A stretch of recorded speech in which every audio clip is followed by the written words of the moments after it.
강원도 전방 산악지대 깊은 곳에 자리 잡은 제7보병여단 전술훈련장에는 며칠째 굵은 장대비가 쏟아지고 있었는데, 이는 단순한 가을 비라고 하기에는 지나치게 거세고 사나운 기세로 모든 것을 집어삼킬 듯이 퍼붓고 있었다.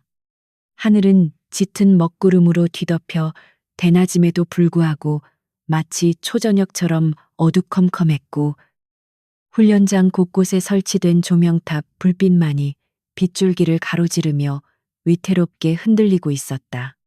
진흙탕으로 변해버린 연병장과 산악행군 코스는 병사들의 군화가 푹푹 빠질 정도로 최악의 상태였지만, 훈련 중단을 알리는 호각 소리는 어디서도 들려오지 않았고, 오히려 훈련을 독려하는 고함만이 확성기를 통해 날카롭게 울려 퍼지고 있었다.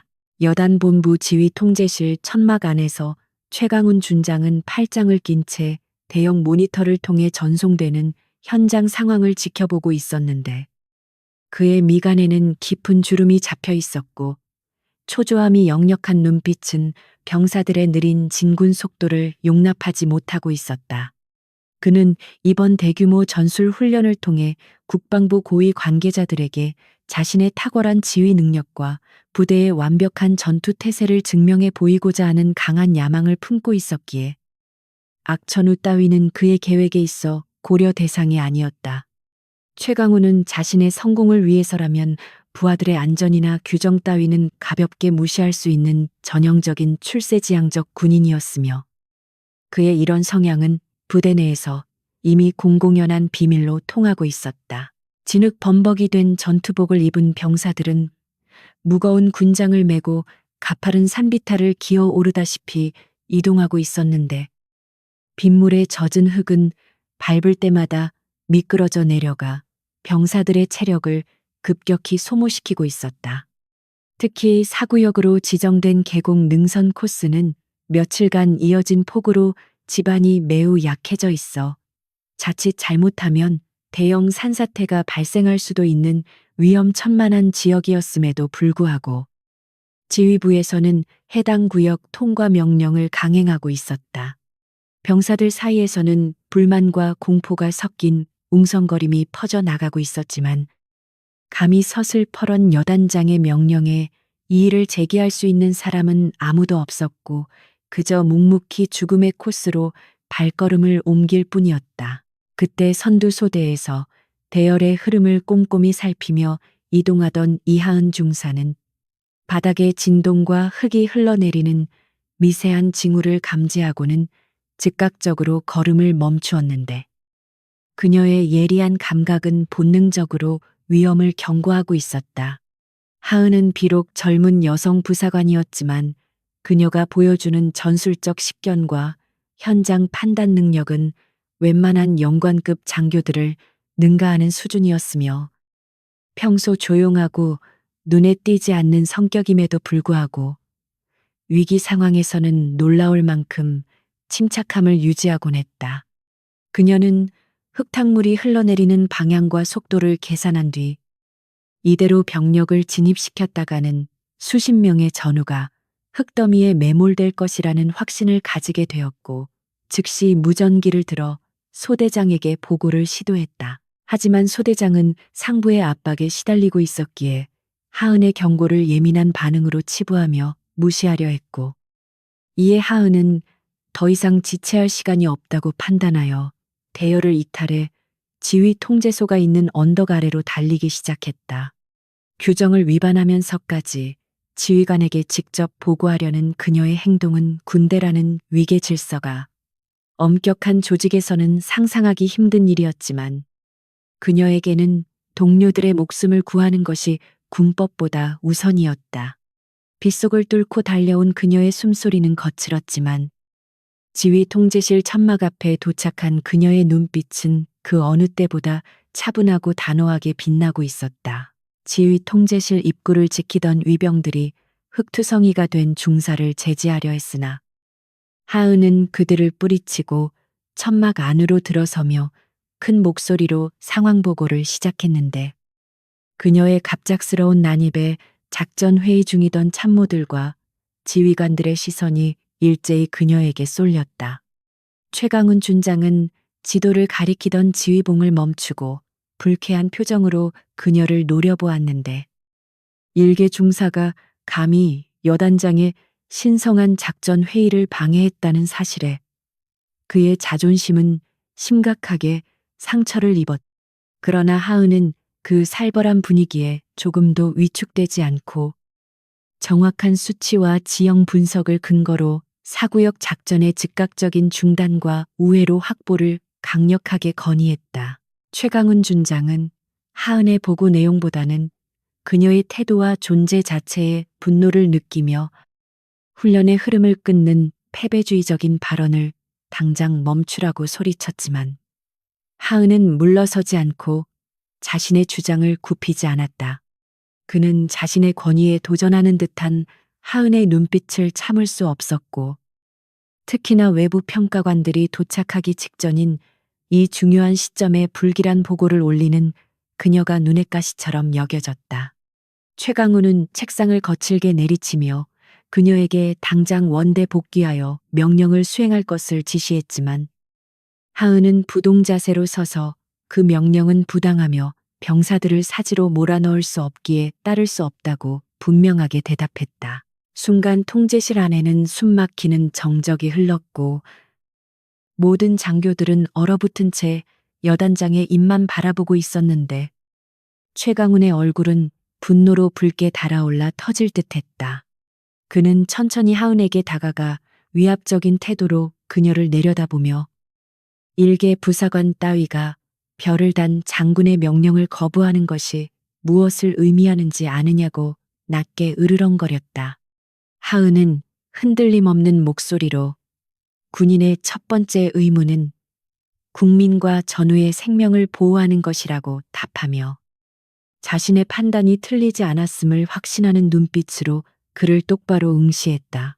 그녀의 당당한 태도는 최강훈의 이성을 끊어놓기에 충분했는데 그는 더 이상 참지 못하고 네가 감히 내 명령을 어겨 두라고 고함을 지르며 손을 높이 치켜들었다. 그의 손바닥은 허공을 가르며 무시무시한 속도로 날아들었고 짝하는 날카롭고 큰 파열음이 빗소리를 뚫고 천막 안을 가득 채웠다. 하은의 고개가 한쪽으로 심하게 돌아갔고 그녀의 몸이 휘청거리며 바닥으로 쓰러졌지만 그녀는 비명 한마디 지르지 않고 입술을 꽉 깨물며 고통을 삼켰다.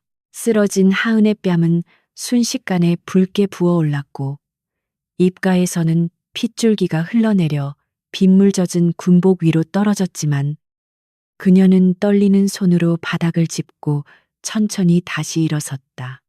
최강훈은 자신의 폭력에 놀라거나 겁을 먹기는커녕 다시금 자세를 바로잡고 서는 하은의 모습에 기가 막히면서도 알 수 없는 오싹함을 느꼈다. 보통의 부하들이라면 즉시 무릎을 꿇고 용서를 빌었을 상황이었지만 하은의 눈동자는 여전히 깊고 고요했으며 그 안에는 굴복하지 않는 강인한 의지가 타오르고 있었다. 주변의 참모들은 이 초유의 사태에 어쩔 줄 몰라하며 서로의 눈치만 살피고 있었는데 누구 하나 나서서 흥분한 여단장을 말리거나 쓰러졌던 하은을 부축해줄 엄두를 내지 못했다. 최강훈은 자신의 행동이 정당한 지휘권 행사라고 스스로를 합리화하며 하은을 향해 삿대질을 하고는 헌병대를 호출하여 당장 이 건방진 하극상 주동자를 영창에 쳐넣으라고 명령했다. 그는 이번 본보기 처벌을 통해 부대 내의 기강을 확실히 잡고 자신의 권력을 더욱 공고히 하겠다는 비뚤어진 계산을 하고 있었다.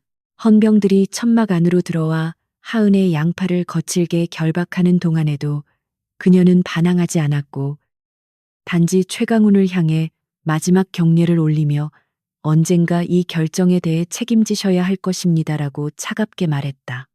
그 말은 단순한 경고를 넘어선 일종의 예언처럼 들렸기에 최강훈은 순간적으로 등골이 서늘해지는 것을 느꼈지만 이내 콧방귀를 뀌며 그녀를 끌고 나가라고 손짓했다.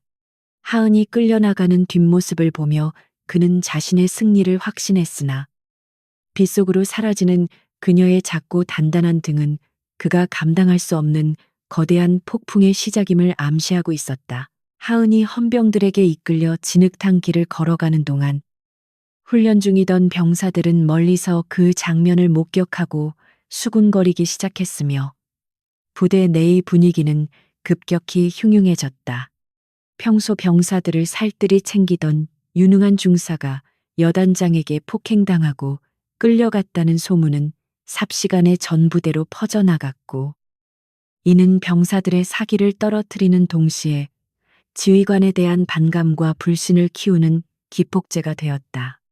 빗줄기는 더욱 거세져 한 치 앞도 분간하기 힘든 상황이 되었지만 최강우는 훈련 강행을 멈추지 않았고 결국 얼마 지나지 않아 사구역 능선 일부가 무너져 내리는 사고가 발생하고 말았다. 다행히 하은의 경고를 기억하고 있던 일부 현장 지휘관들이 병력을 미리 안전지대로 대피시킨 덕분에 대형 인명 피해는 피할 수 있었으나 장비 일부가 유실되고 몇몇 병사가 부상을 입는 등 현장은 아수라장이 되었다. 보고를 받은 최강우는 자신의 판단 착오를 인정하기보다는 사고 사실을 은폐하고 축소하기 위해 급급해하며 모든 책임을 현장 지휘관들의 부주의로 돌리려는 비열한 모습을 보였다. 그는 헌병대 유치장에 갇혀 있는 하은이 자신의 치부를 드러낼 수 있는 유일한 증인이라는 사실을 깨닫고 그녀를 영원히 입 다물게 만들 계획을 세우기 시작했다. 차가운 유치장 철창 안에 홀로 남겨진 하은은 붓고 찢어진 뺨의 통증을 느끼며 차가운 시멘트 바닥에 앉아 있었는데 그녀의 머릿속은 복수심보다는 앞으로 닥쳐올 상황에 대한 냉철한 분석으로 가득 차 있었다. 그녀는 자신이 왜 이 부대에 오게 되었는지, 그리고 자신의 양아버지인 박진우 참모총장과 했던 약속을 떠올리며 흐트러진 마음을 다잡았다. 그녀는 주머니 깊숙한 곳에 숨겨두었던 소형 녹음기를 만지작거리며 방금 전 지휘 통제실에서 있었던 모든 대화가 고스란히 기록되어 있음을 확인하고는 옅은 미소를 지었다. 폭우가 쏟아지는 밤, 부대 전체가 어둠과 불안에 잠겨 있는 동안 헌병대 건물 구석의 작은 창문으로 새어나오는 희미한 불빛만이 하은이 깨어 있음을 알려주고 있었다. 그녀는 단순히 억울한 피해자로 남을 생각이 추호도 없었으며 자신이 가진 능력과 자원을 총동원하여 부패한 지휘관을 심판하고 무너진 정의를 바로 세울 준비를 하고 있었다. 여단장 최강우는 자신이 건드린 상대가 누구인지, 그리고 그 뒤에 어떤 거대한 배경이 버티고 있는지 꿈에도 상상하지 못한 채 다가올 파멸의 시간을 향해 스스로 걸어 들어가고 있었다. 다음 날 아침, 비는 그쳤지만 부대를 감싸고 있는 공기는 여전히 무겁고 습했으며 병사들의 눈빛에는 전날과는 다른 종류의 긴장감이 서려 있었다. 하은의 구금 소식과 산사태 사고 소식은 부대 담장을 넘어 외부로 새어나갈 조짐을 보이고 있었고 최강우는 입단속을 위해 간부들을 소집하여 살벌한 분위기를 조성했다. 그러나 그는 알지 못했다. 이미 하은이 미리 준비해둔 비상 연락망을 통해 수도방위 사령부 인근의 안전 가옥으로 암호화된 메시지가 전송되었으며 그 메시지가 대한민국 군부 최고의 실권자 책상 위에 놓이게 될 것이라는 사실을 어둠 속에서 조용히 움직이기 시작한 하은의 반격은 이제 막 서막을 올렸을 뿐이며 그녀가 준비한 시나리오는 최강훈이 예상하는 수준을 훨씬 뛰어넘는 치밀하고 파괴적인 것이었다. 제7보병여단의 연병장에 고인 흙탕물 위로 아침 햇살이 비치기 시작했지만 그 빛은 희망이 아니라 부패한 자들에게 내려질 준엄한 심판의 서광처럼 차갑고 날카로웠다. 이제 곧 폭풍우보다 더 무서운 진실의 태풍이 몰아칠 것이며 그 중심에 서 있는 이하은 중사는 더 이상 침묵하는 관찰자가 아닌 심판의 집행자로서 전면에 나설 것이다. 하은은 유치장 벽에 등을 기대고 눈을 감은 채 자신의 뺨을 때린 최강훈의 손맛을 되새기며 그가 치러야 할 대가의 무게를 가늠해 보았다. 그녀의 입가에 맺힌 피는 이미 굳었지만 가슴 속에서 타오르는 정의에 대한 갈망은 그 어느 때보다 뜨겁게 끓어오르고 있었다. 문 밖에서 헌병들의 발소리가 들려오자 그녀는 천천히 눈을 떴고 그 깊고 검은 눈동자 속에서는 먹잇감을 노리는 맹수의 기운이 서늘하게 감돌고 있었다. 헌병대 유치장의 차가운 콘크리트 바닥에서 올라오는 냉기는 뼛속까지 스며들 정도로 시리고 매서웠지만 이하은 중사는 미동도 하지 않고 정저한 자세를 유지하며 깊은 명상에 잠겨 있었다. 그녀의 왼쪽 뺨은 붉게 부어올라 시퍼런 멍이 들기 시작했고 입안이 터져 비릿한 피맛이 계속해서 느껴졌지만 그녀는 육체적 고통에 신경을 쓰기보다는 현재 상황을 냉정하게 복귀하는데 온 신경을 집중하고 있었다. 최강훈 준장의 그 우발적이고 폭력적인 행동은 단순한 감정의 폭발이 아니라 그가 오랫동안 쌓아온 오만함과 권력에 대한 맹신이 빚어낸 필연적인 결과물임을 그녀는 정확하게 꿰뚫어 보고 있었다.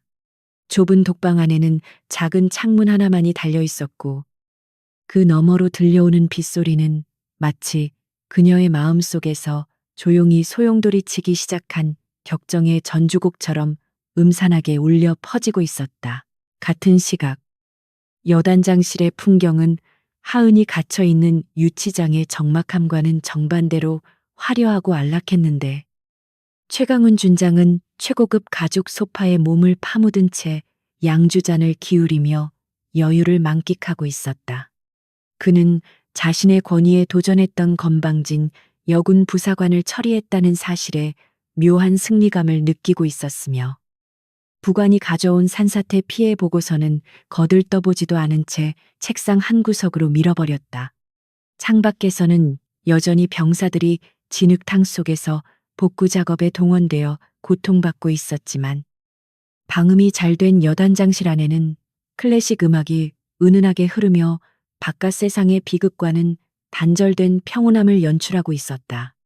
최강훈에게 병사들은 자신의 진급을 위한 소모품에 불과했고 그들의 고통은 자신의 성공 가도에 깔린 붉은 카펫 밑으로 감추어야 할 먼지 같은 존재였다. 최강훈은 술잔을 내려놓고 책상 서랍 깊숙한 곳에서 이중 장부가 담긴 태블릿 PC를 꺼내 들었는데 그 안에는 훈련장, 안전시설, 보강 공사비를 빼돌려 비자금을 조성한 내역이 빼곡하게 적혀 있었다. 그는 이번 전술훈련에서 발생한 사고조차 천재지변으로 위장하여 추가 예산을 타낼 구실로 삼을 계획을 세우고 있었으며 자신의 완벽한 시나리오에 흠집을 낼 수 있는 유일한 변수인 이하은을 어떻게 처리할지 골몰했다. 그는 하은을 군영법 위반으로 군사법원에 회부하여 불명예 제대시키는 것은 물론이고 그녀가 사회에 나가서도 영원히 매장되도록 만들 생각에 입가에 비열한 미소를 띄었다.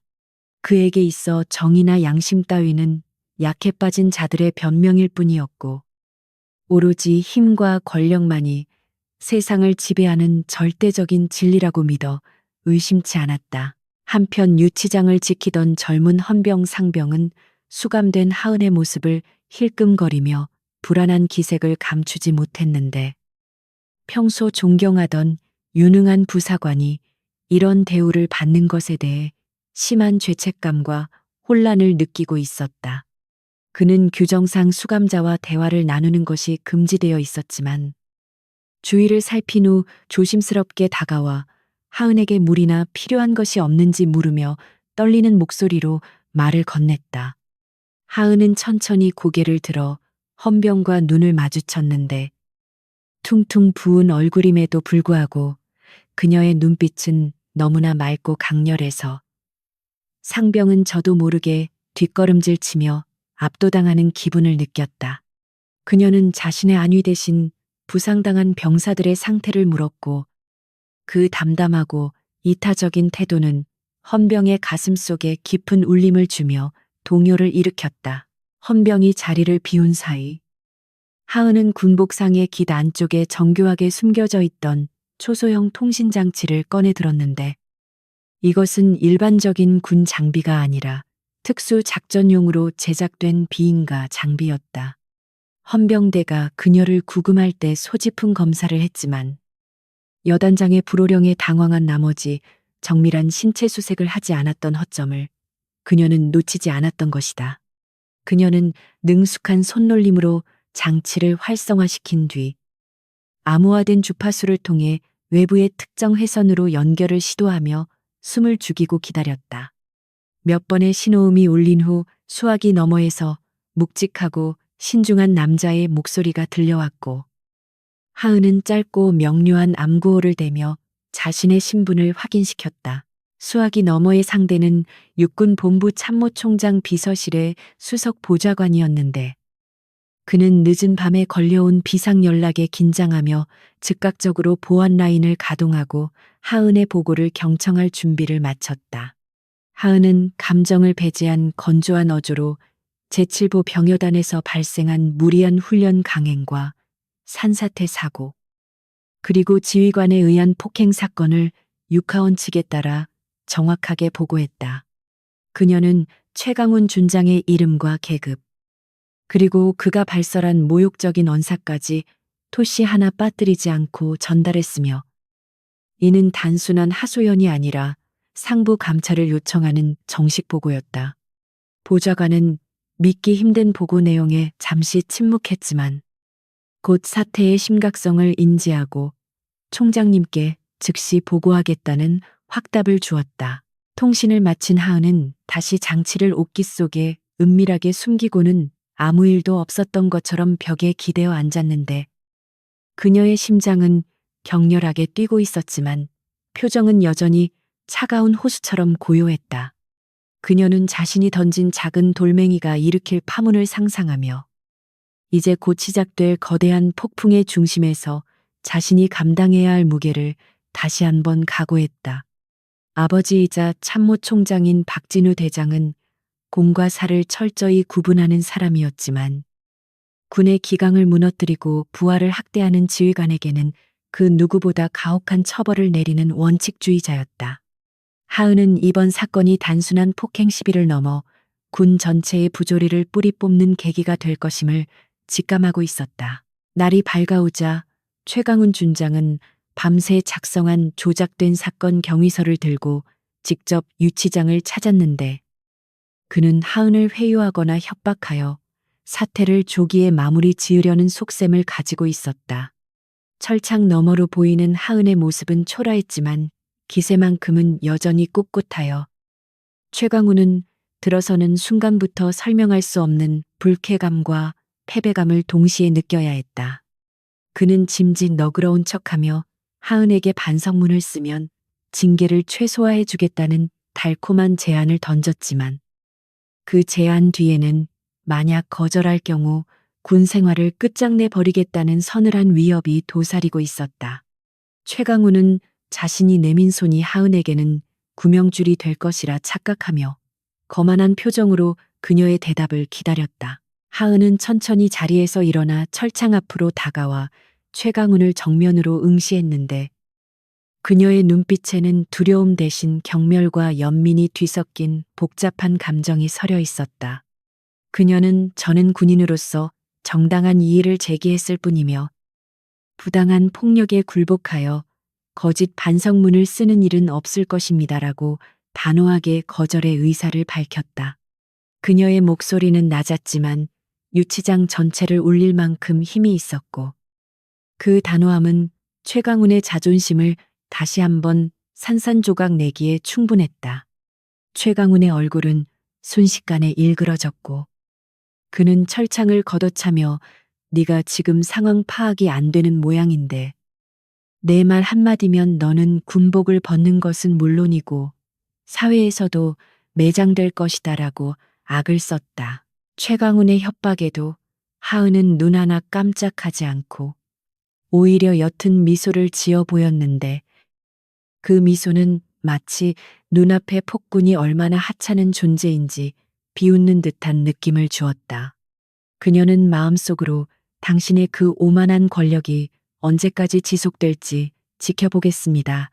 라고 되뇌며 이미 서울에서 출발했을 감찰단을 기다리는 인내심을 발휘하고 있었다. 최강우는 분을 이기지 못하고 씩씩거리며 유치장을 빠져나갔고 뒤따르던 부관에게 하은에 대한 감시를 강화하고 외부와의 접촉을 철저히 차단하라고 고래고래 소리를 질렀다.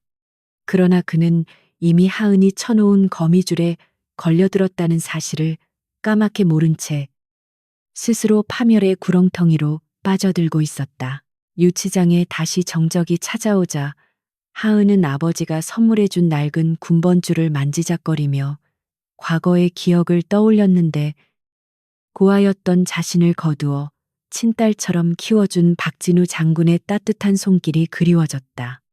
그녀는 아버지가 항상 강조했던 진정한 군인은 계급장이 아니라 명예와 신념으로 싸운다는 가르침을 되새기며 지금 자신이 겪는 시련이 그 가르침을 실천할 기회라고 생각했다.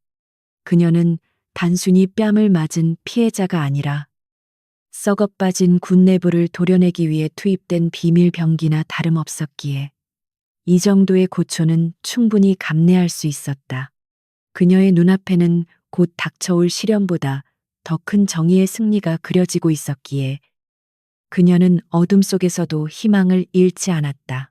한편 육군본부의 아침 회의실 분위기는 평소와 다르게 살얼음판을 걷는 듯한 긴장감이 감돌고 있었는데 밤사이 접수된 제7보병여단의 보고 내용이 참모 총장에게 직접 전달되었기 때문이었다. 박진우 대장은 보고서를 읽어 내려가는 동안 표정이 점점 굳어졌고 회의실에 모인 고위 장성들은 총장의 심기를 살피느라 숨소리조차 크게 내지 못했다. 박진우는 보고서를 책상 위에 내려놓으며 났지만 분노가 서린 목소리로 감찰실장을 호출했고 즉시 특별감찰단을 구성하여 현지로 급파할 것을 지시했다. 그의 명령은 신속하고 단호했으며 그 이면에는 자신의 딸이 당한 부당한 처우에 대한 아버지로서의 분노와 군 최고 지휘관으로서의 엄중한 책임감이 공존하고 있었다. 서울에서 출발한 검은색 세단과 헌병대의 호송 차량들이 줄지어 고속도로를 달리기 시작했을 때 제7보병여단의 최강훈 준장은 자신의 집무실에서 승진 축하 파티를 계획하며 들떠 있었다. 그는 다가올 미래를 전혀 예측하지 못한 채 자신의 인맥과 권력이 모든 문제를 덮어줄 것이라는 망상에 빠져 있었다. 그러나 운명의 수레바퀴는 이미 돌아가기 시작했고 그가 저지른 오만의 대가는 그가 상상하는 것보다 훨씬 혹독하고 잔인한 방식으로 청구될 예정이었다. 하은이 쏘아올린 작은 신호탄은 이제 거대한 미사일이 되어 부패한 여단장의 심장을 겨누고 날아가고 있었다. 오후가 되자 부대 내에는 알 수 없는 긴장감이 감돌기 시작했는데 평소와 다르게 위병소의 검문 검색이 강화되고 외부 차량의 출입이 통제되는 등 심상치 않은 움직임이 포착되었기 때문이었다. 병사들 사이에서는 서울에서 높은 분들이 내려온다는 소문이 돌기 시작했고 눈치 빠른 간부들은 서둘러 서류를 정리하거나 자리를 비우는 등 보신을 위한 행동에 나섰다. 유치장 안의 하은은 창밖에서 들려오는 차량의 엔진 소리와 분주한 발소리를 들으며 때가 되었음을 직감하고 조용히 군복 매무새를 다듬었다. 이제 곧 문이 열리고 그녀는 억울한 죄인이 아닌 당당한 고발자로서 세상 밖으로 걸어나갈 준비를 마쳤다. 마지막으로 하은은 유치장 벽에 새겨진 작은 낙서들을 바라보며 이곳을 거쳐간 수많은 병사들의 억울함과 한숨을 생각했고 자신이 그들을 대신하여 싸우고 있음을 다시 한번 상기했다. 그녀는 깊은 숨을 들이마시며 마음의 준비를 끝냈고 그때 육중한 철문이 삐걱거리는 소리를 내며 열리기 시작했다. 문틈으로 쏟아져 들어오는 빛은 눈부시게 밝았지만 하은은 눈을 피하지 않고 당당하게 그 빛을 마주했다. 제7보병여단의 정문위병소 앞에는 칠흑 같은 검은색 세단 3대와 헌병대의 작전 차량 2대가 굉음을 울리며 들이닥쳤는데 그 위용은 마치 적진을 향해 돌격하는 전차 부대처럼 압도적이었다. 위병소 근무자들은 사전 예고도 없이 나타난 고위급 차량 행렬에 당황하여 허둥지둥 바리케이드를 치웠고 선두 차량의 창문이 내려지며 제시된 신분증을 확인한 위병 조장은 사색이 되어 급히 상황실로 무전을 쳤다.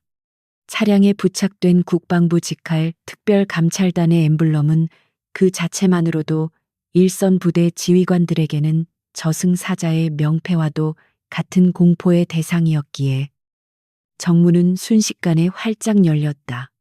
빗물에 젖은 아스팔트 위로 미끄러지듯 들어온 차량들은 여단 본부 건물 현관 바로 앞에 멈춰섰고 검은 양복을 입은 감찰 요원들이 신속하게 하차하여 건물을 에워싸기 시작했다. 여단장실에서 느긋하게 차를 마시며 사태 무마를 구상하던 최강훈 준장은 창밖의 소란스러움에 미간을 찌푸리며 자리에서 일어났는데 현관 앞에 도열한 낯선 차량들을 발견하고는 들고 있던 찻잔을 떨어뜨릴 뻔했다.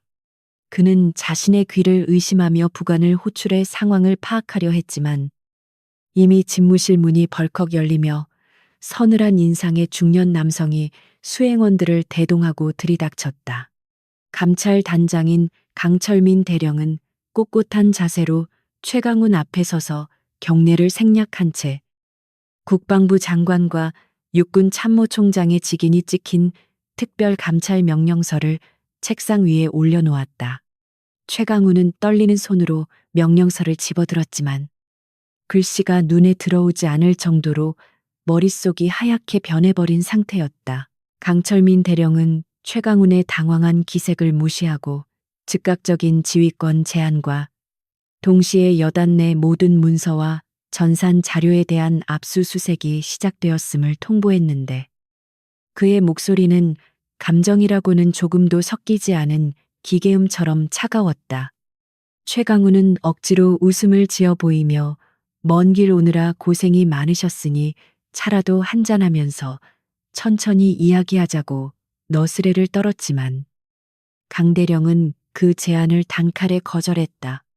감찰 요원들은 이미 집무실 곳곳을 뒤지며 서류들을 박스에 담고 있었고 최강훈의 개인 컴퓨터와 태블릿 PC까지 확보하여 포렌식 작업을 준비하고 있었다. 최강훈은 자신의 비밀 장부가 담긴 태블릿이 감찰관의 손에 넘어가는 것을 보며 등줄기에 식은땀이 흐르는 것을 느꼈다. 최강훈은 감찰단의 기세에 눌려 구석 소파로 밀려나 앉으며 급히 평소 친분이 두터웠던 군단 사령부의 인사처장에게 전화를 걸었지만 수화기 너머에서는 연결이 되지 않는다는 기계적인 안내음만 흘러나올 뿐이었다.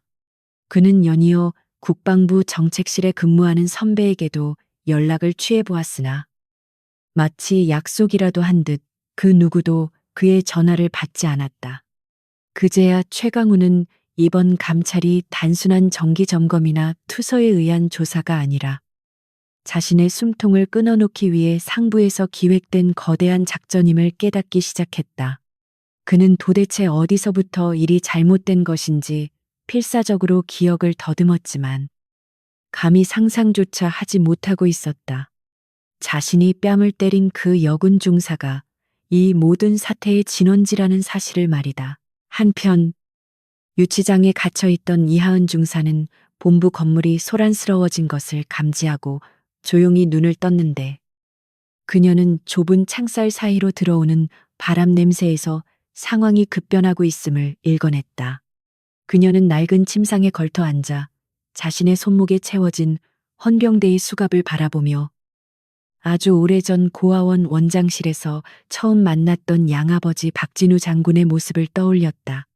당시 별 2개를 달고 있던 박진우는 깡마르고 눈빛만 살아있던 어린 하은에게 힘이 없는 정의는 무능이고 정이 없는 힘은 폭력이다라는 말을 해주며 그녀의 머리를 쓰다듬어 주었었다.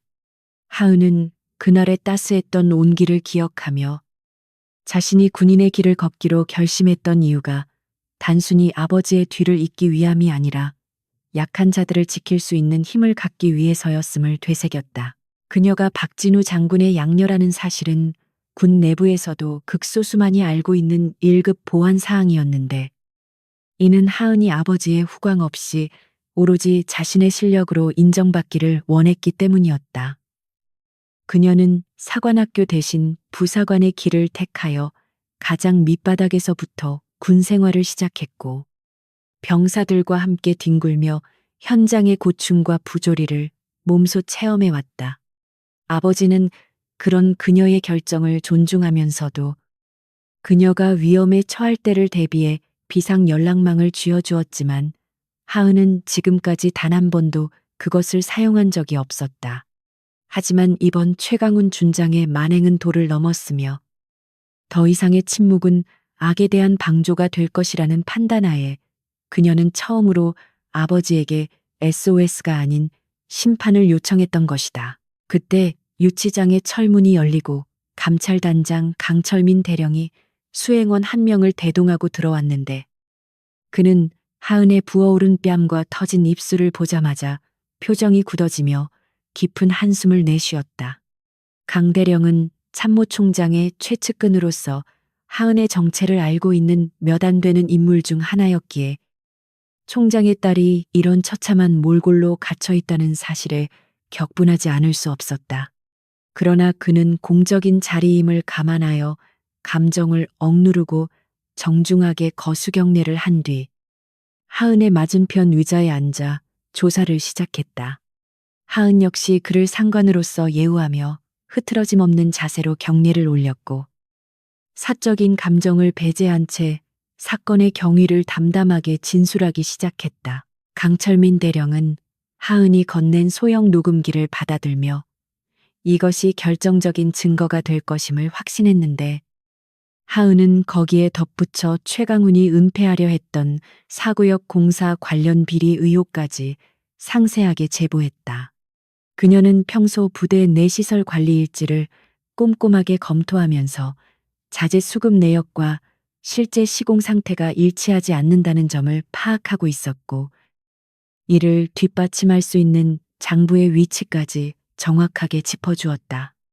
강 대령은 일개 중사가 파악했다고 하기에는 너무나 치밀하고 전문적인 분석력에 혀를 내두르며 과연 그 아버지의 그 딸이라는 생각을 지울 수 없었다. 그는 하은에게 조금만 더 참고 기다려달라고 부탁하며 반드시 정의를 구현하겠다는 약속을 남기고 유치장을 나섰다. 강대령이 떠난 후 하은은 다시 혼자가 되었지만 그녀의 마음은 한결 가벼워졌는데, 이는 자신의 싸움이 결코 외롭지 않으며 진실이 곧 밝혀질 것이라는 확신 때문이었다. 하지만 그녀는 최강훈이라는 인간이 궁지에 몰렸을 때 얼마나 비열해질 수 있는지를 잘 알고 있었기에 마지막 발악에 대비해 긴장의 끈을 놓지 않았다. 그녀는 유치장 근무를 서는 헌병 상병에게 눈짓으로 신호를 보냈고, 이미 그녀의 편이 된 상병은 고개를 끄덕이며 만일의 사태에 대비해 경계를 강화했다. 유치장 밖의 복도에는 폭풍 전야와도 같은 무거운 정적이 흐르고 있었지만, 그 정적 속에는 팽팽하게 당겨진 활시위 같은 긴장감이 숨겨져 있었다. 한편 집무실에 사실상 감금된 상태나 다름없던 최강훈은 감찰단이 시설관리과를 급습했다는 소식을 전해 듣고 사색이 되어 안절부절 못하고 있었다.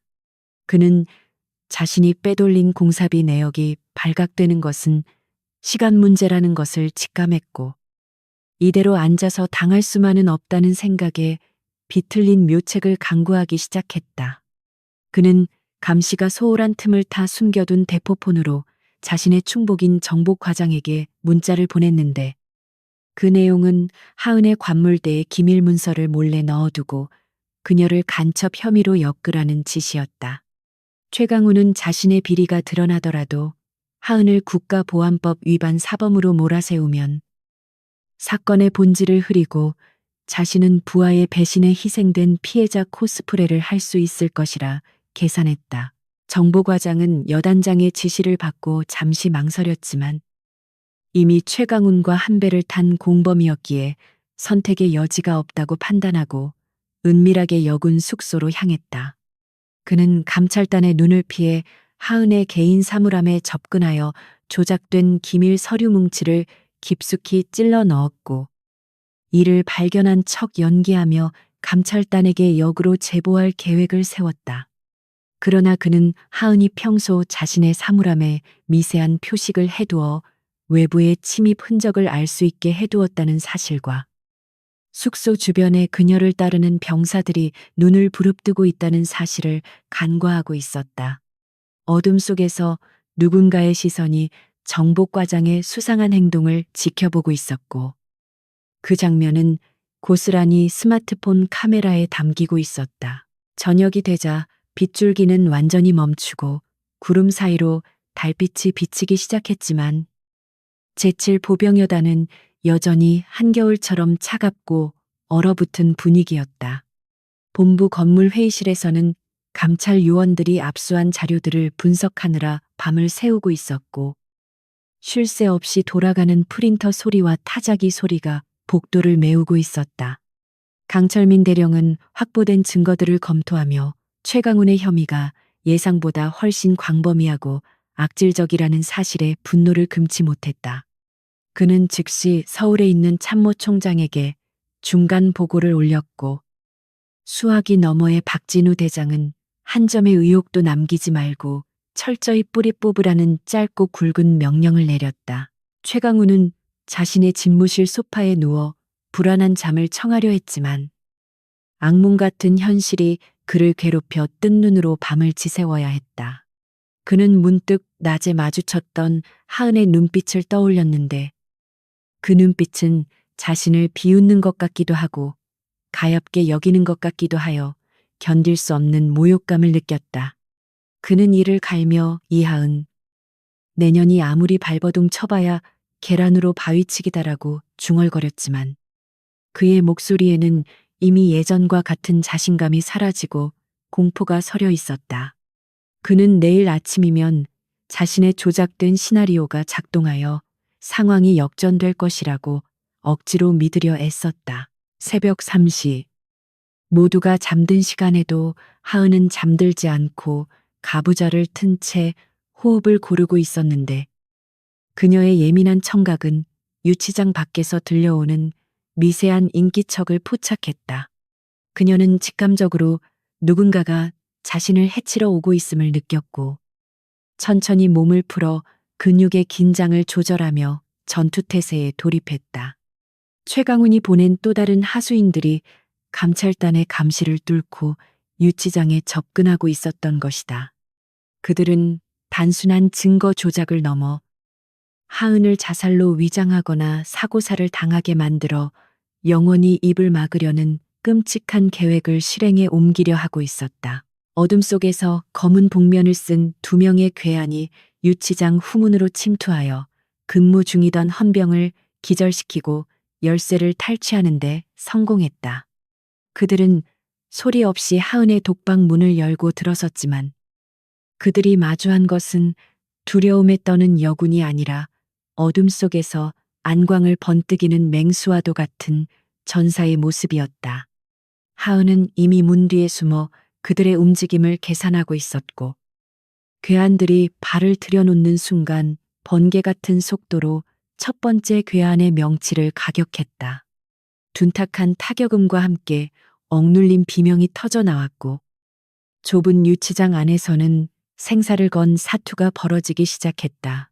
이 소란은 곧바로 당직 사관과 감찰 요원들의 귀에 들어갔고 비상벨 소리가 요란하게 울려 퍼지며 부대 전체가 다시 한번 발칵 뒤집혔다. 최강훈은 자신의 마지막 도박이 성공했기를 기도하며 귀를 막았지만 이미 상황은 그의 통제 범위를 벗어난 지 오래였다. 하은은 압도적인 무력으로 괴한들을 제압하면서도 이들이 최강훈의 사주를 받았다는 증거를 남기기 위해 치명상을 피하고 있었다. 그녀의 몸놀림은 춤을 추듯 유려하면서도 치명적이었고, 이는 그녀가 단순한 행정보급관이 아니라 고도로 훈련된 인간 병기임을 증명하고 있었다.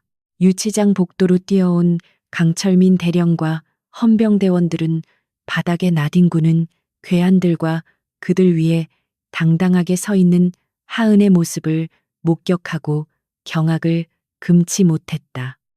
하은은 거친 숨을 몰아쉬면서도 흐트러짐 없는 자세로 강대령을 바라보며 증인들을 확보했습니다. 이제 끝낼 시간입니다. 라고 차분하게 말했다. 그녀의 말은 단순한 보고가 아니라 악의 세력에 대한 최종 선전포고와도 같았다.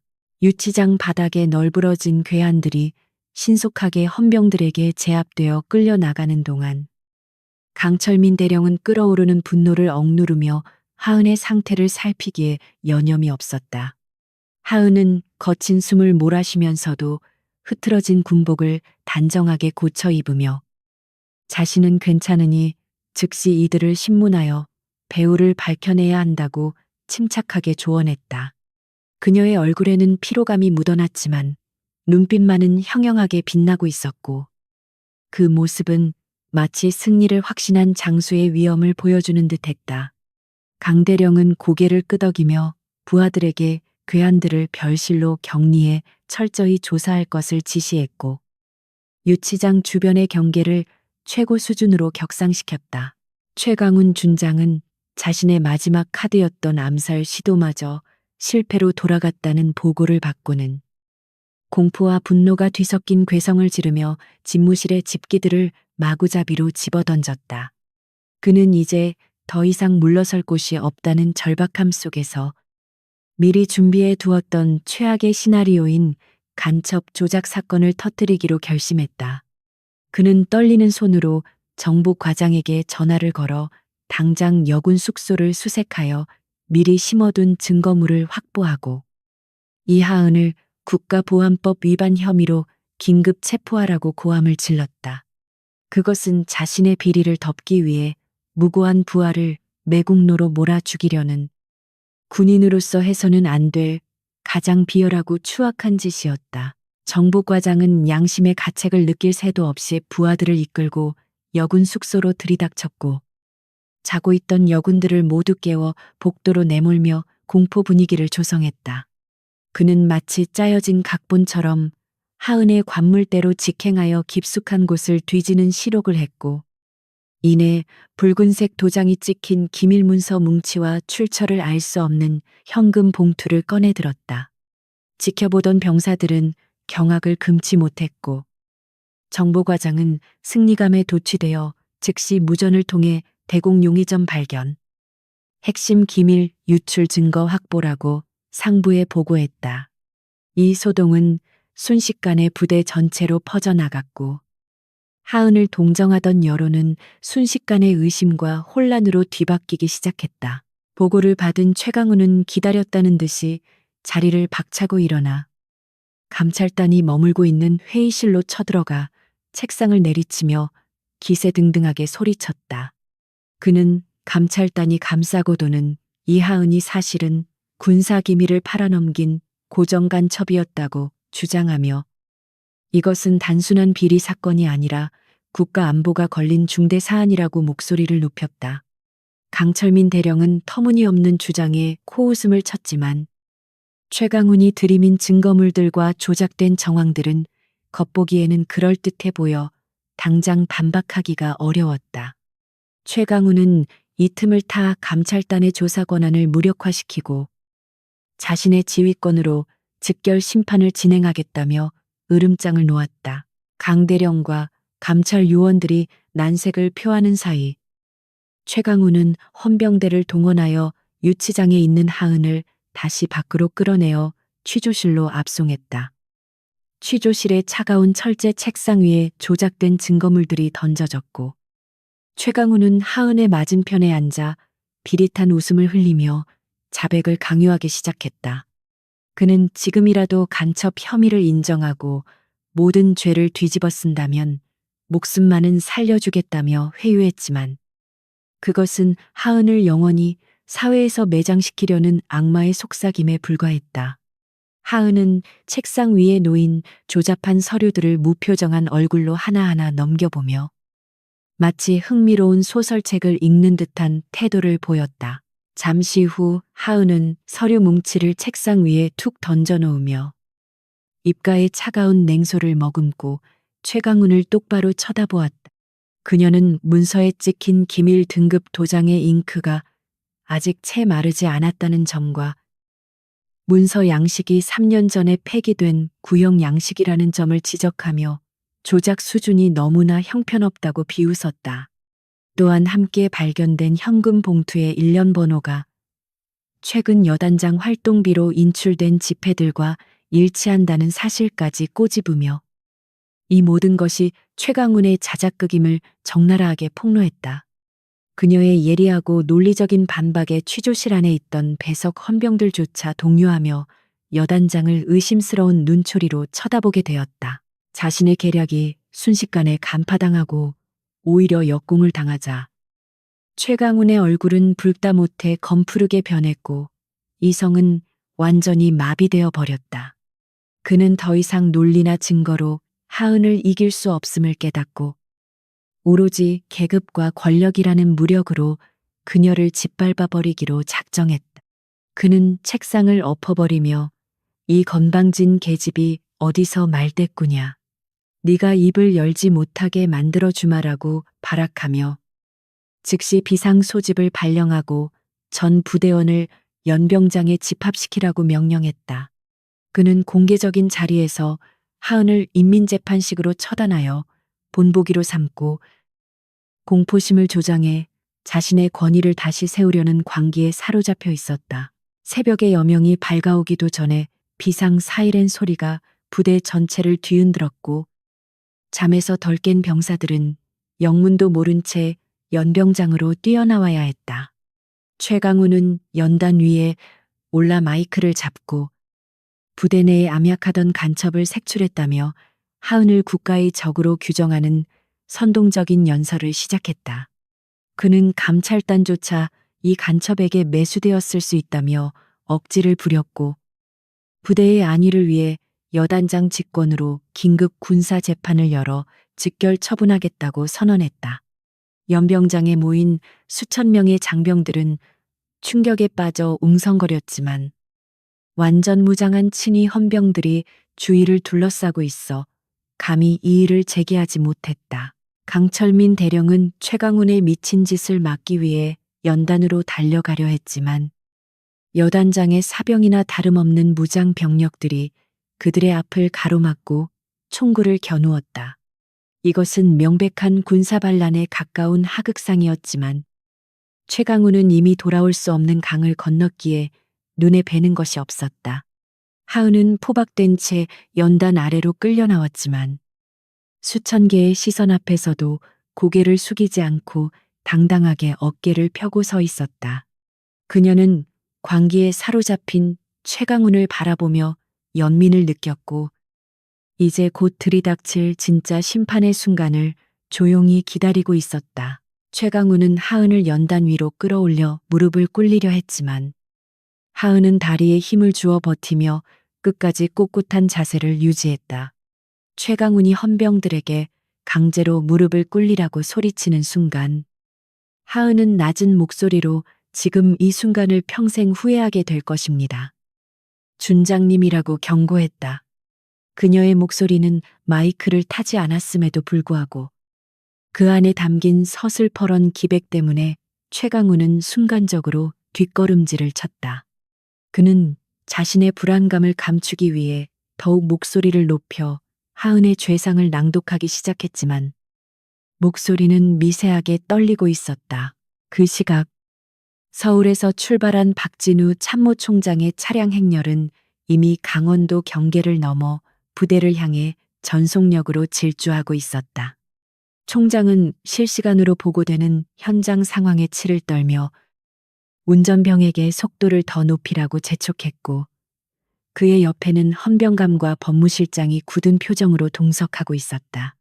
하늘에서는 헬기 소리가 들려오기 시작했고 멀리서 동이 터오며 부대를 비추었지만 연병장의 분위기는 처형장을 방불케 할 만큼 살벌하고 어두웠다. 하은은 멀리서 들려오는 헬기 프로펠러 소리를 들으며 드디어 약속된 시간이 다가왔음을 직감하고 조용히 눈을 감았다. 최강우는 요식 행위에 불과한 재판 절차를 속전속결로 진행하며 하은에게 변론의 기회조차 주지 않고 최고형을 구형하려 했다. 그는 배심원 역할을 맡은 부하 장교들에게 유죄 판결을 강요하는 눈빛을 보냈고 공포에 질린 장교들은 어쩔 수 없이 고개를 끄덕이며 거수기 노릇을 하고 있었다. 최강우는 승리감에 도취되어 판결문을 읽어 내려가기 위해 종이를 집어들었고 그의 입가에는 잔인한 미소가 번졌다. 피고인 이하은은 국가보안법 위반 및 상관모독죄로. 그의 목소리가 연병장에 울려 퍼지는 순간 부대 상공을 가르는 거대한 굉음이 그의 말을 끊어놓았다. 모든 사람들의 시선이 하늘로 쏠렸고 참모총장의 표식이 선명하게 새겨진 블랙호크 헬기 한 대가 연병장 상공을 낮게 선회하며 착륙 준비를 하고 있었다. 강력한 하강풍이 연병장의 흙먼지를 일으키며 최강훈의 모자를 날려보냈고 잘 정돈되어 있던 대열은 순식간에 흐트러졌다. 헬기가 착륙하기도 전에 부대 정문이 활짝 열리며 사이렌을 울리는 헌병 호송차들과 검은 세단들이 물밀듯이 밀려 들어와 연병장을 포위했다. 이것은 단순한 방문이 아니라 부패한 권력을 응징하기 위해 강림한 정의의 군대였다. 헬기가 착륙하고 로터가 천천히 멈추자 문이 열리며 대한민국 육군 제복을 입은 박진우 대장이 수행원들의 호의를 받으며 내려왔다. 그의 어깨에 달린 4개의 별은 아침 햇살을 받아 눈부시게 빛났고 그의 표정은 한겨울의 서리처럼 차갑고 엄숙했다. 연병장에 모인 수천 명의 장병들은 누가 시키지 않아도 본능적으로 부동자세를 취하며 숨을 죽였고 단상 위에 서 있던 최강우는 사색이 되어 다리가 풀린 채 주저앉을 뻔했다. 박진우 대장은 단 한 번의 망설임도 없이 포박된 채 서 있는 하은을 향해 뚜벅뚜벅 걸어오기 시작했다. 최강우는 덜덜 떨리는 다리를 억지로 움직여 총장 앞으로 달려나가 격리를 하려 했지만 박진우 대장은 그를 투명 인간 취급하며 스쳐 지나갔다. 총장의 시선은 오직 멍들고 상처 입은 하은의 얼굴에 고정되어 있었고 그의 눈가에는 억누를 수 없는 분노와 슬픔이 교차하고 있었다. 연병장의 정적을 깨고 박진우 대장의 구두굽 소리만이 또렷하게 울려 퍼지는 가운데 모든 이들은 숨죽여 이 비현실적인 광경을 지켜보았다. 이제 부패한 여단장의 세상은 끝났고 진짜 주인이 돌아와 심판의 칼을 뽑아든 것이다. 박진우 대장의 발걸음은 연단 위를 향해 한치의 망설임도 없이 이어졌는데 그가 내뿜는 위압감은 마치 거대한 산이 움직이는 듯한 중압감을 주어 주변의 공기조차 무겁게 짓눌렀다. 최강훈 준장은 식은땀을 비오듯 흘리며 어정쩡한 자세로 서 있었는데 평소 하늘처럼 모시던 직속 상관인 군단장조차 박진우 뒤에서 고개를 숙이고 있는 모습을 보고는 자신의 목숨줄이 끊어질 위기에 처했음을 본능적으로 감지했다. 연병장에 도열한 수천 명의 장병들은 마른 침을 삼키며 대한민국 군 서열 1위가 보여줄 다음 행동에 모든 신경을 집중하고 있었다. 박진우는 최강훈을 투명인간 취급하며 지나쳐 포박당한 채 서 있는 이하은 중사의 바로 앞까지 다가갔는데 그의 시선은 하은의 붉게 부어오른 뺨과 터진 입술에 고정되어 미세하게 떨리고 있었다. 그는 천하를 호령하는 장군이기 이전에 한 명의 아버지로서 자신의 딸이 겪었을 부당한 폭력과 수모를 눈앞에서 확인하자 가슴 깊은 곳에서 뜨거운 용암 같은 분노가 치밀어 오르는 것을 느꼈다. 하지만 그는 공적인 자리임을 잊지 않고 감정을 최대한 억누르며 하은의 눈을 깊이 응시하고는 침통한 표정으로 고개를 끄덕였다. 하은은 아버지이자 상관인 박진우를 마주하자 긴장이 풀리며 다리에 힘이 빠질 뻔했지만 군인으로서의 마지막 자존심을 지키기 위해 이를 악물고 부동자세를 유지했다. 그녀는 눈빛으로 저는 괜찮습니다라는 무언의 메시지를 보냈고 박진우는 그 강인한 의지를 읽어내고는 수행원에게 손짓하여 당장 하은의 결박을 풀라고 지시했다. 헌병감이 직접 칼을 꺼내 하은을 옥죄고 있던 거친 밧줄을 끊어내자 하은의 손목에는 피가 통하지 않아 생긴 시퍼런 멍자국이 선명하게 드러나 보는 이들의 안타까움을 자아냈다. 상황이 자신에게 불리하게 돌아가자 최강우는 다급한 마음에 박진우의 앞을 가로막으며 총장님, 이 여자는 국가 기밀을 유출한 간첩 혐의자입니다. 절차대로 심판 중이었습니다. 라고 쉰 목소리로 외쳤다. 그는 어떻게든 자신의 정당성을 주장하여 이 위기를 모면해 보려 했지만 그의 목소리는 공포에 질려 심하게 떨리고 있었고 논리조차 빈약하여 누구에게도 설득력을 얻지 못했다. 최강우는 자신의 말이 허공에 흩어지는 것을 느끼며 마치 벼랑 끝에 매달린 사람처럼 필사적으로 변명을 늘어놓았다. 박진우는 천천히 고개를 돌려 최강훈을 내려다보았는데 그 눈빛은 마치 죽은 자를 바라보는 것처럼 싸늘하고 건조하여 최강훈은 그 자리에서 얼어붙고 말았다. 박진우는 자네는 내 눈보다 자네가 조작한 그따위 종이 쪼가리를 더 믿으라는 건가? 라고 낮게 읊조렸는데 그 목소리에는 천둥 소리보다 더 큰 분노가 응축되어 있었다.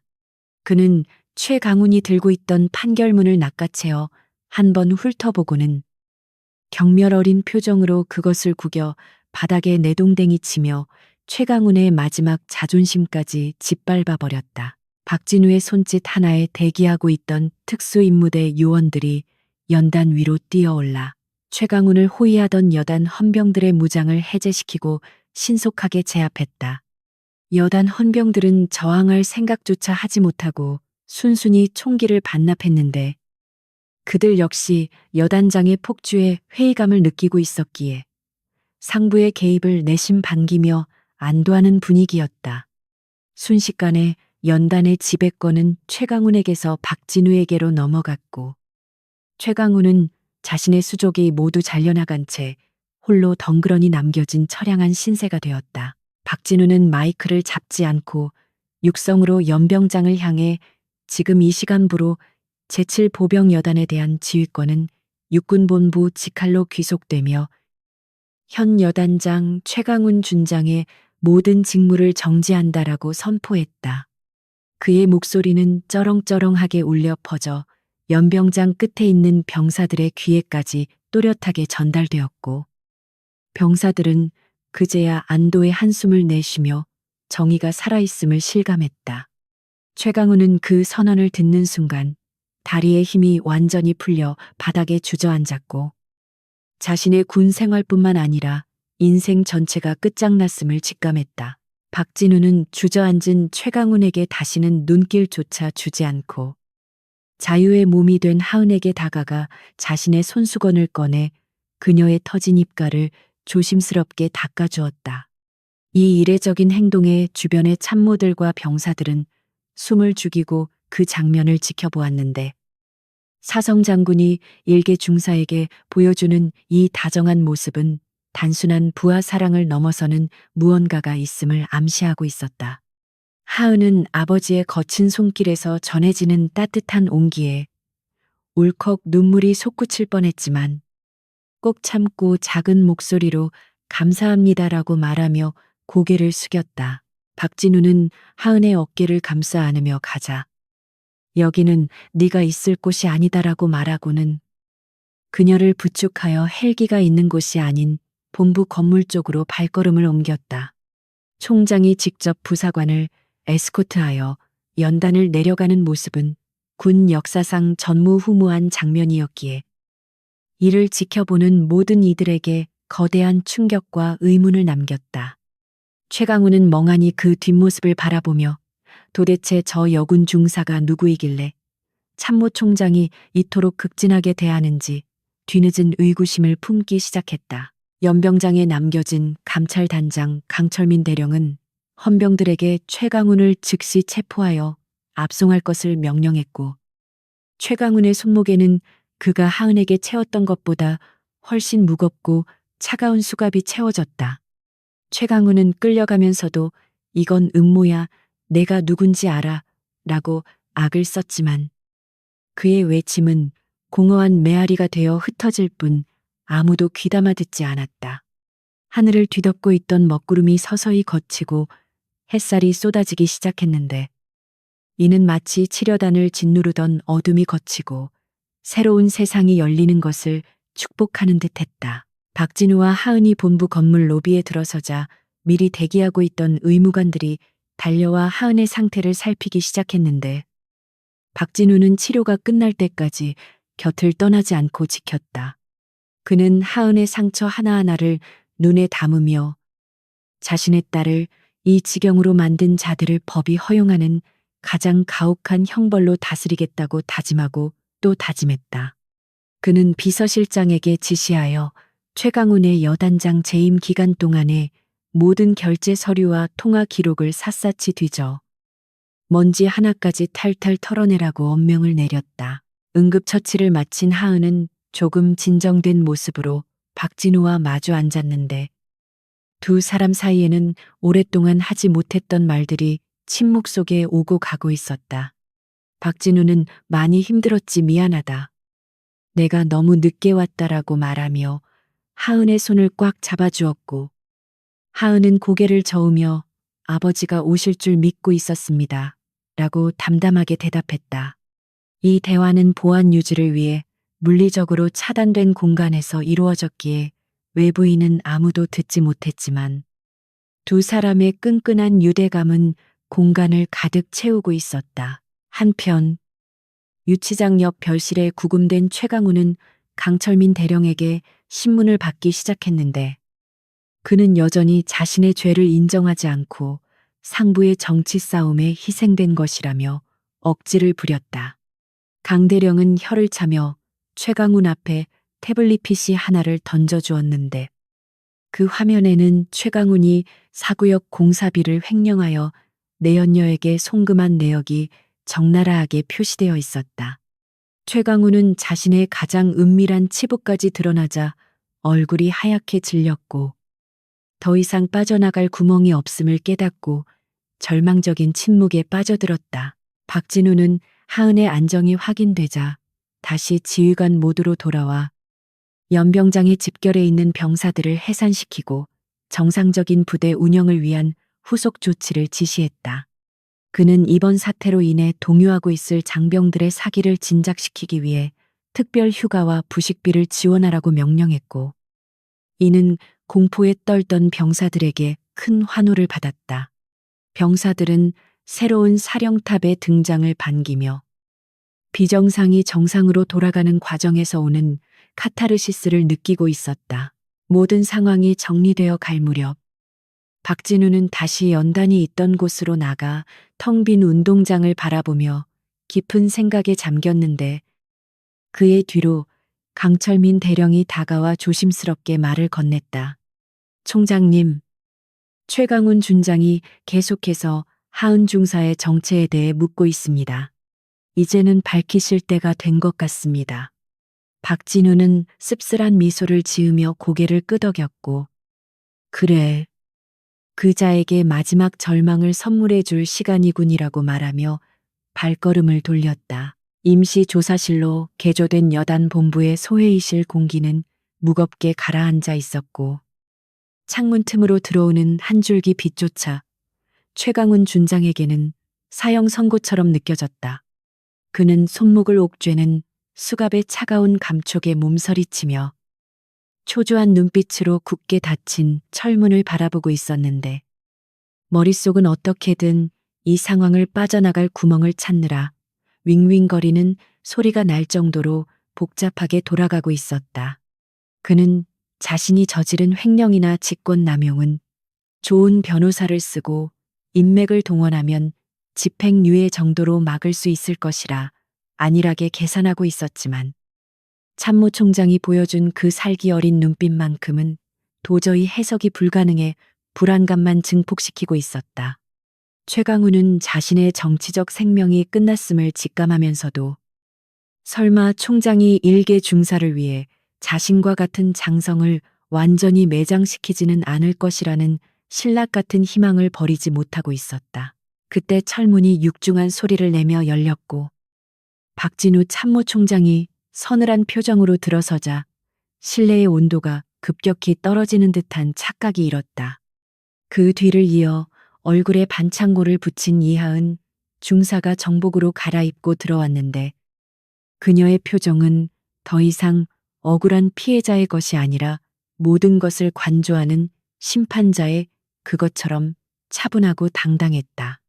최강우는 하은이 총장과 함께 들어오는 것을 보고 의아함을 느꼈지만 여전히 그녀를 자신의 앞길을 막은 재수없는 부하 정도로만 여기며 경멸 어린 시선을 거두지 않았다. 그는 억지로 몸을 일으켜 총장에게 무언가 변명하려 했지만 박진우가 손을 들어 제지하는 바람에 입도 뻥긋하지 못하고 다시 자리에 주저앉아야 했다. 박진우는 최강훈의 맞은편 의자에 다리를 꼬고 앉아 그를 뚫어지게 쳐다보았는데 그 침묵의 시간은 최강훈에게 영겁의 시간처럼 느껴져 숨이 막힐 지경이었다. 박진우는 천천히 입을 열어 자네는 군인으로서 넘지 말아야 할 선을 너무 많이 넘었네. 횡령, 가혹 행위, 증거, 조작. 그 중에서도 가장 큰 죄는 부하를 자신의 욕망을 채우는 도구로 여겼다는 것이지라고 질책했다. 그의 목소리는 낮았지만 방 안의 공기를 진동시킬 만큼 위험이 있었고 최강우는 고개를 숙인 채 송구합니다만 간첩 혐의는 오해입니다라고 기어들어가는 목소리로 마지막 변명을 시도했다. 하지만 그 변명은 오히려 박진우의 심기를 건드려 호랑이의 콧수염을 뽑는 격이 되고 말았다. 박진우는 헛웃음을 터뜨리며 자리에서 일어나 최강훈에게 다가갔고 그의 어깨를 짚으며 자네가 간첩으로 몬 그 아이가 누구인지 정말 모르겠나라고 나직하게 물었다. 최강훈은 영문을 모르겠다는 표정으로 하은과 총장을 번갈아 쳐다보았는데 도대체 고아 출신의 말단 부사관에게 무슨 대단한 배경이 있을 수 있겠냐는 의구심이 가득했다. 박진우는 하은을 자신의 곁으로 부른 뒤 그녀의 어깨를 감싸 안으며 충격적인 진실을 선언했다. 이하은 중사는 내 전우의 딸이자 내가 가슴으로 낳은 내 딸이다. 자네는 대한민국 육군 참모총장의 딸을 간첩으로 몰고 그 뺨을 올려붙인 거야. 그 순간 최강훈의 머릿속에서는 원자폭탄이 터진 듯한 충격이 발생했고 그는 입을 딱 벌린 채 아무런 말도 하지 못하고 그대로 굳어버렸다. 그는 자신의 귀를 의심하며 멍한 표정으로 하은을 바라보았는데 그녀의 눈매와 분위기가 박진우 총장과 묘하게 닮아 있다는 사실을 이제야 깨닫게 되었다. 그가 하은의 뺨을 때렸던 그 순간의 감촉이 되살아나며 손바닥이 불타는 듯한 고통과 함께 등골이 오싹해지는 공포가 밀려왔다. 그는 자신이 건드린 것이 단순한 돌멩이가 아니라 자신을 짓뭉개버릴 수 있는 거대한 태산의 일각이었음을 깨닫고 다리가 후들거려 의자에서 미끄러져 내릴 뻔했다. 박진우는 창백하게 질린 최강훈을 내려다보며 내 딸은 자신의 힘으로 군 생활을 하고 싶어 해서 신분을 숨겼지만 나는 아비로서 자네가 내 딸에게 저지른 짓을 결코 용서할 수 없다라고 얘기를 박았다. 그는 자신이 단순히 딸의 복수를 위해 공권을 남용하는 것이 아니라 딸을 통해 군 내부의 썩은 환부를 도려낼 기회를 얻게 된 것에 대해 오히려 감사한다고 비꼬았다. 최강훈은 이제야 자신이 왜 국방부와 군단 사령부의 외면을 받았는지, 왜 모든 구명 요청이 묵살되었는지 뼈저리게 이해하게 되었다. 그는 감히 넘볼 수 없는 영린을 건드린 대가로 파멸을 맞이하게 된 자신의 어리석음을 저주하며 고개를 떨구었다. 하은은 충격에 빠진 최강훈 앞으로 한 걸음 다가와 예전의 상명하복 관계가 아닌 인간 대 인간으로서 그를 마주 보았다. 그녀는 저는 총장님의 딸로서가 아니라 당신의 부하 군인으로서 당신의 명령이 부당함을 지적했던 것입니다. 당신이 계급장 뒤에 숨어 권력을 휘두를 때 병사들은 피눈물을 흘리고 있었습니다. 라고 차분하게 일침을 가했다. 그녀의 목소리에는 분노보다는 연민이 담겨 있었는데 그것은 괴물이 되어버린 한 인간에 대한 안타까움이자 다시는 이런 지휘관이 나오지 않기를 바라는 간절한 소망의 표현이었다. 하은의 당당한 태도는 권력 앞에 비굴하게 무너진 최강훈의 모습과 극명한 대비를 이루었다. 최강훈은 하은의 눈을 똑바로 쳐다보지 못하고 시선을 피하며 흐느끼듯 죽을 죄를 지었습니다. 제발 선처만은 이라고 애원하기 시작했다. 한때 여단을 호령하던 서슬퍼런 장군의 모습은 온데간데 없고 목숨을 구걸하는 비루한 노인의 모습만이 남아있을 뿐이었다. 박진우는 그런 최강훈을 보며 혀를 찼고 군법 회의에서 자네의 죄를 낱낱이 밝혀질 것이니 거기서 선처를 구해보게. 하지만 군은 자네 같은 자를 다시는 받아주지 않을 것이네라고 냉정하게 잘라 말했다. 이것은 단순한 징계가 아니라 사회적, 인격적 사형 선고나 다름없는 말이었다. 강철민 대령이 헌병들을 데리고 들어와 최강훈을 일으켜 세우자 그는 다리에 힘이 없어 질질 끌려가다시피 문 밖으로 나갔다. 그가 끌려나가는 뒷모습은 처량하기 그지없었고 복도에는 그의 절망적인 탄식 소리만이 길게 메아리쳤다. 조사실에 남은 박진우와 하은은 서로를 마주보며 깊은 한숨을 내쉬었는데 그것은 승리의 기쁨보다는 힘든 싸움을 끝낸 후 찾아오는 안도감과 씁쓸함이 섞인 감정이었다. 박진우는 다시 한번 딸의 어깨를 토닥이며 고생했다. 네가 자랑스럽다라고 말해주었고 하은은 그제야 긴장이 풀린 듯 옅은 미소를 지어 보였다. 밖으로 나온 두 사람은 맑게 갠 하늘을 바라보며 나란히 걷기 시작했는데 부대원들은 멀리서 그 모습을 지켜보며 경외감 섞인 시선을 보냈다. 이미 부대 내에는 중사가 총장의 딸이었다는 소문이 전설처럼 퍼져나가고 있었고 병사들은 자신들을 지키기 위해 거대 권력과 맞서 싸운 하은을 진정한 영웅으로 여기고 있었다. 이제 제7보병여단은 공포와 억압의 공간이 아니라 정의가 승리한 역사적인 장소로 기억될 것이었다.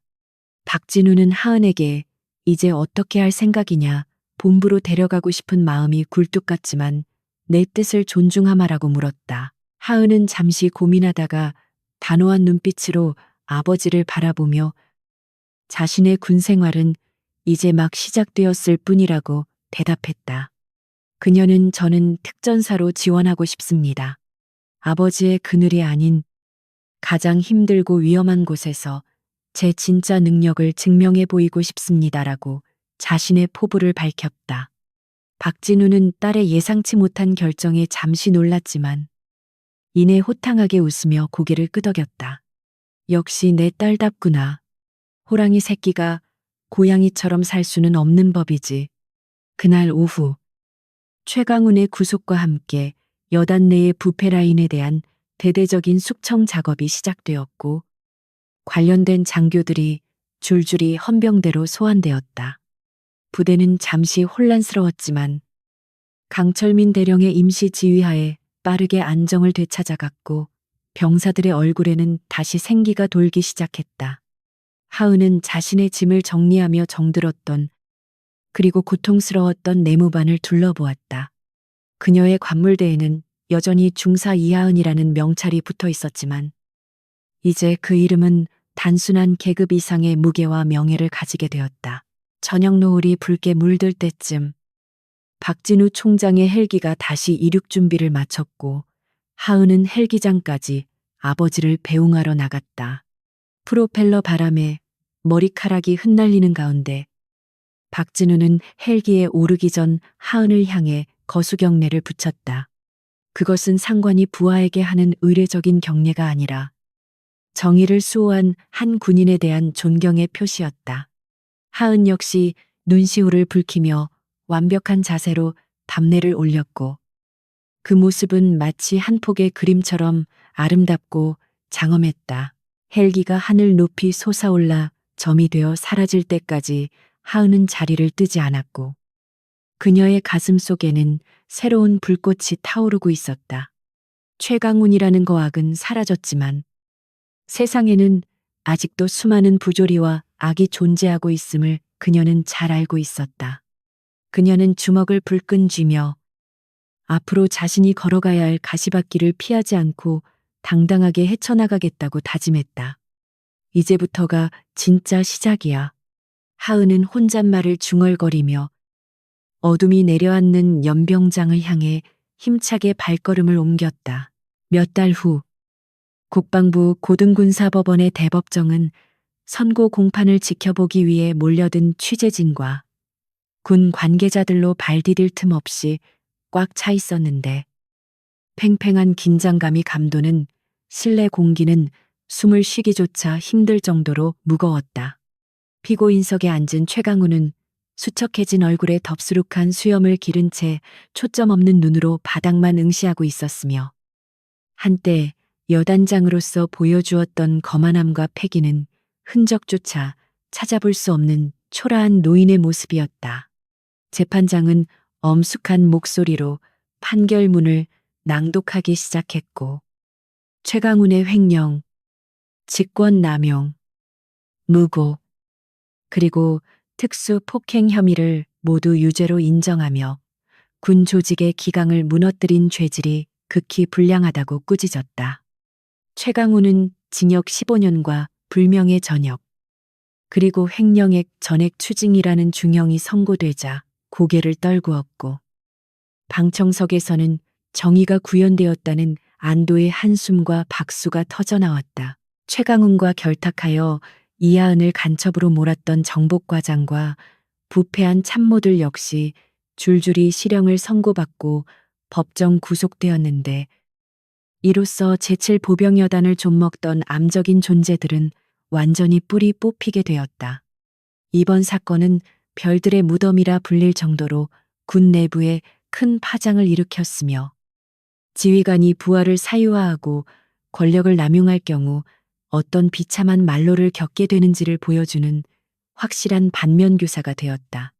국방부는 이번 일을 계기로 전군에 대한 특별감찰을 실시하고 부조리 신고 시스템을 대폭 강화하겠다고 발표했으나 사람들의 관심은 오로지 이 거대한 태풍의 중심에 있었던 참모총장의 딸 이하은 중사의 행보에 쏠려 있었다.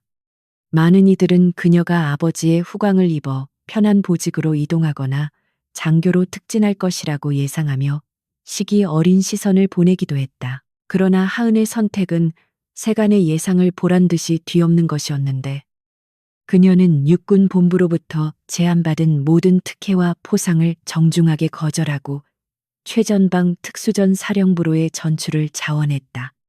그녀는 자신이 이번 사건을 통해 얻은 유명세가 군인으로서의 본질을 흐릴 수 있다고 판단했고 아버지의 그늘이 닿지 않는 가장 험하고 고된 곳에서 오로지 실력만으로 자신을 증명해 보이고 싶어 했다. 박진우 참모총장은 딸의 결정을 만류하고 싶었지만 그녀의 눈에서 타오르는 결연한 의지를 확인하고는 말없이 전출 명령서에 서명해 주었다. 그는 딸이 편안한 꽃길 대신 가시밭길을 선택한 것에 대해 가슴 아파하면서도 한편으로는 진정한 군인으로 성장해가는 그녀가 더없이 자랑스러웠다. 제7보병여단을 떠나는 날 연병장에는 전 부대원이 자발적으로 모여 하은을 환송했는데 그들의 눈빛에는 총장의 딸에 대한 호기심이 아닌 진정한 전우에 대한 존경심이 가득 차 있었다. 하은이 위병소를 나설 때 병사들은 누가 먼저랄 것도 없이 거수경례를 올리며 감사했습니다. 중사님이라고 외쳤고 그 우렁찬 함성은 산울림이 되어 맑은 가을 하늘로 퍼져나갔다. 하은은 차창을 내리고 병사들에게 손을 흔들어주며 눈시울을 붉혔는데 비록 뺨을 맞는 수모를 겪었던 곳이지만 동시에 전우애와 정의의 소중함을 깨닫게 해준 이곳을 평생 잊지 못할 것이라 생각했다. 그녀를 태운 차량이 멀어지자 치려다는 다시 일상으로 돌아갔지만 그녀가 남기고 간 공정함과 용기의 불씨는 병사들의 가슴 속에 오래도록 남아 타오를 것이었다. 하은이 도착한 곳은 검은 베레들이 모여있는 특수전 사령부 예하 제707 특수임무단이었는데 이곳은 대한민국 최정예 요원들만이 모이는 곳으로 훈련 강도가 상상을 초월하기로 악명 높은 부대였다. 그녀가 전입 신고를 위해 대대장실에 들어섰을 때 대대장은 그녀의 서류를 훑어보며 자네가 누군지 알지만 여기서는 계급장 떼고 오로지 능력으로만 평가받는다. 총장 딸이라고 해서 봐주는 건 절대 없을 것이다라고 차갑게 경고했다. 하은은 오히려 그런 대우를 원했다는 듯 눈을 반짝이며 특혜를 바라고 온 것이 아닙니다. 가장 혹독하게 다뤄주십시오라고 당차게 대답했다. 대대장은 그녀의 기세에 묘한 흥미를 느끼며 입가에 옅은 미소를 띄었다. 다음 날부터 시작된 훈련은 지옥 그 자체였는데 진흙탕을 구르고 산악을 뛰어다니며 인간의 한계를 시험하는 과정이 쉴 새 없이 이어졌다. 기존 대원들은 공주님이 며칠이나 버티나 보자며 냉소적인 시선을 보냈지만 하은은 그들의 코를 납작하게 만들어주겠다는 오기로 이를 악물고 버텨냈다.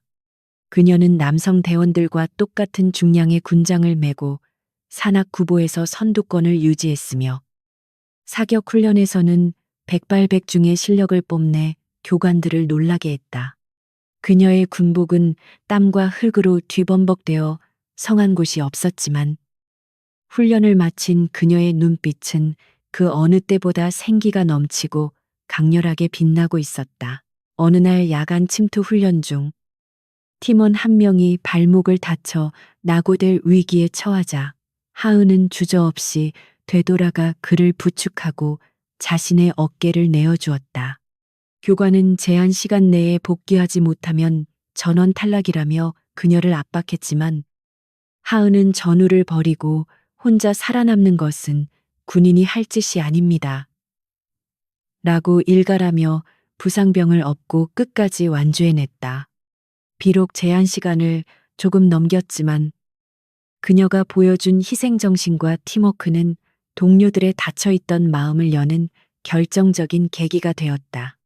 그날 밤 텐트 안에서 동료들은 하은에게 건빵과 별사탕을 건네며 그녀를 진정한 팀원으로 받아들였고 하은은 처음으로 박진우의 딸이 아닌 특전사 이하은으로 인정받은 기쁨에 남몰래 눈물을 훔쳤다.